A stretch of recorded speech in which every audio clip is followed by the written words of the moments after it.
ఇక యుద్ధం దొంగతనాలకు care of address గా మారింది. అదేంటి అనుకుంటున్నారా? నిజమే.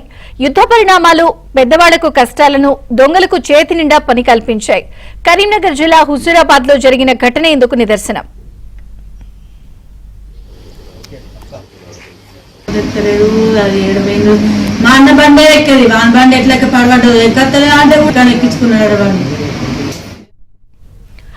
గ్యాస్ కష్టాలతో ఇప్పటిదాకా సిలిండర్లను బ్లాక్ లో అమ్ముకోవడమో, 1-2 చోట్ల సిలిండర్లను దొంగలించడమో చూశాం.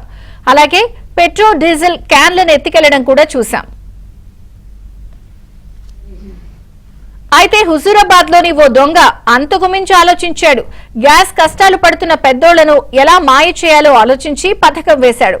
అనుకున్నది అనుకున్నట్టుగా చేశాడు. కందగుల గ్రామంలో ఓ మహిళను గ్యాస్ సిలిండర్ వచ్చింది, సంతకం పెట్టి తీసుకెళ్లాలి అంటూ ఆమెను బైక్ పై బస్టాండ్ కు తీసుకెళ్లి వదిలేశాడు.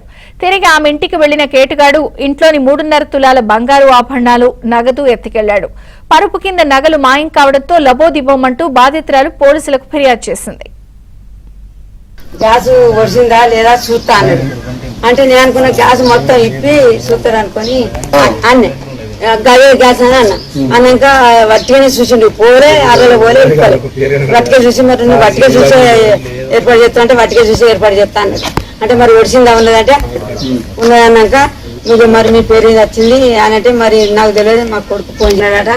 ఇక మా ఈ మొద్దు కొంచెం మా అమ్మకు అప్పచెప్పు, పైసలు లేవు మరి అప్పచెప్తా